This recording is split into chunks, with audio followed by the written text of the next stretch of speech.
Mike, we're back after an infinite week's hiatus to talk some video games. We haven't been, you know, it's been busy. It's been busy, but a lot of video games we've played, of course, in the gaps and stuff like that, and a lot to talk about. Late December actually was the last late time. December. Wow. Yeah. It's March. So there you go. We're gonna start this week with what did we have? You have the whole DC Universe Online. Now the plan is our first yes stop. Yes, MMORPG for, of course, the PC and the PS3. The last MMORPG we talked about was Final Fantasy XIV, the late Final Fantasy XIV, as I like to refer to it as, and which was also expected on PS3 and PC. However, but by now, wasn't it? Yeah. But yeah, it was supposed to beat DCU2 consoles. Yes, which didn't happen. Clearly, if you played the PC version, you know why.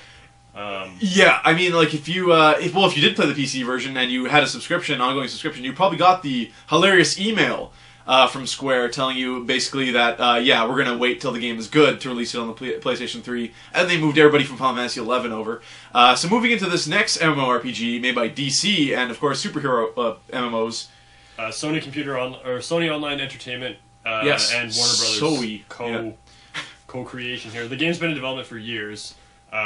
And we're finally getting to see here it is. Yeah, and then I mean, let's harken back to some MMORPGs of the past to deal with superheroes. You had City of Heroes, which to this day you still. I was playing it right before DCU. So. You played before you came here today. Yeah.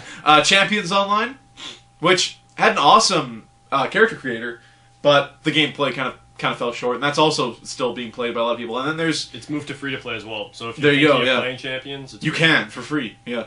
Until you want to get like ahead and get some gold, and then you gotta gold in a superhero RPG. I don't know. DCU though, PS3, PC, simultaneous release. You can play. It's mixed servers, right? You can play. Doesn't matter, kind of thing. No, it is not mixed. It is not. Okay, so if you're playing on the PS3, you're not playing with PC people. But what the game is, Mike? What is the game? The game is basically your superhero you're creating. Basically running around in Gotham City, Metropolis, various DC locales. Yep. Doing missions for superheroes with superheroes.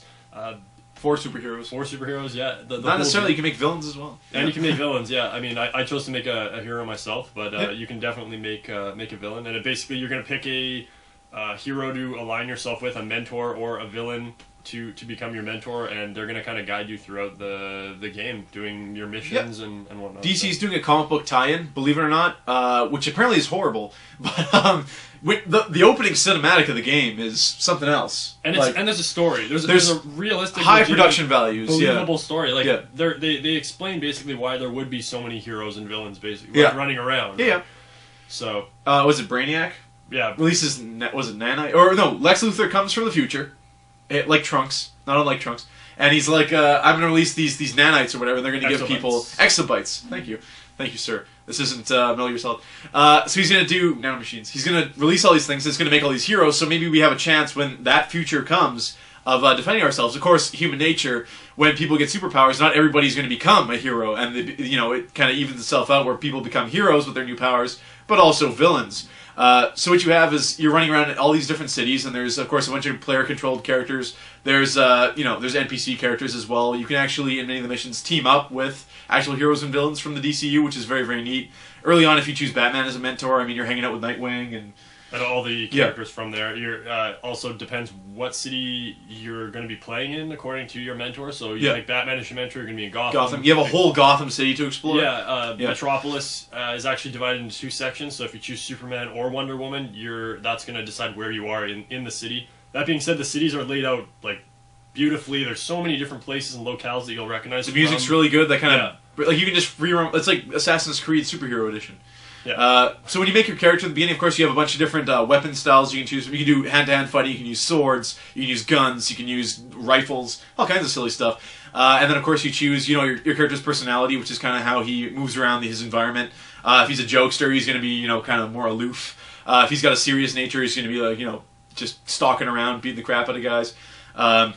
You name your character, you choose your superpowers as well, which is kind of anchored in these 6 different things, I believe. And then you can go to different paths there, so you can be telekinetic, you can be a shapeshifter, you can have fire as an ability, you can use ice, all these different things, and it all melts together into your little character.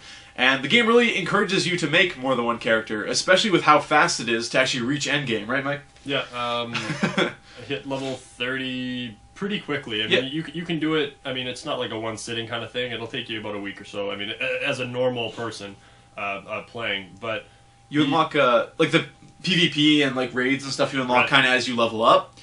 So you kind of do want to get there quickly, but once you do, there's really no point of other than just getting gear. Well, that's the other thing too. I mean, you're going to be doing the raids and stuff to earn like points that it's going to unlock like legendary gear and things like that, which is standard in most MMOs. But for me personally, I'm not usually an MMO guy, and I'm not usually into repeating the same thing over and over and over and over and over just to get the points. So I kind of struggled with it. If you played MMOs and you've done this before, then you'll probably feel right at home. I mean, we haven't mentioned, but it is a beat 'em up style kind of gameplay. It's not like point and click.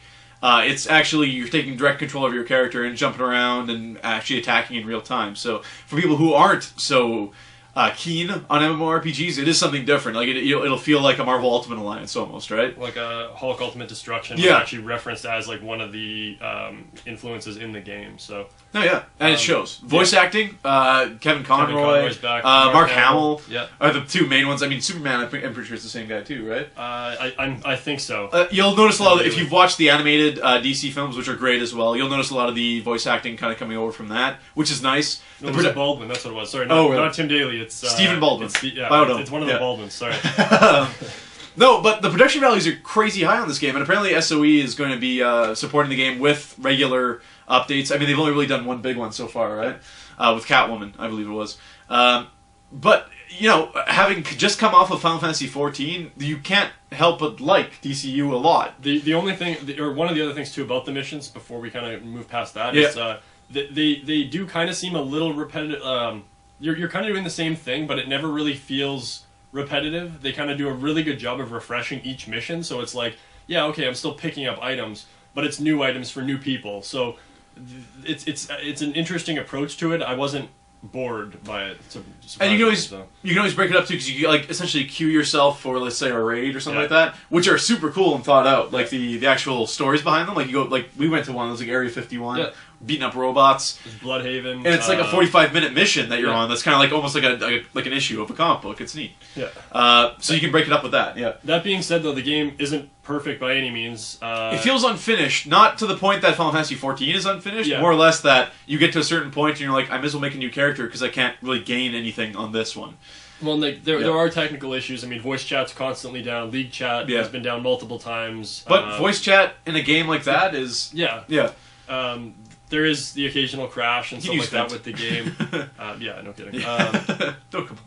But I mean, to be fair, it had probably one of the better launches for an MMO because you've got server crashes and things like that. Lots to do in the first week. Like not many MMOs you can like pick up the first week and have stuff to do that entire week. Yeah. Final Fantasy 14. But again, referencing that. That being said, though, it like $15 kind of seems a little steep per month. Yeah, there is a monthly fee we didn't mention. Yeah, $15 is a little steep in my opinion because it's just. I mean, once you hit 30, it is kind of.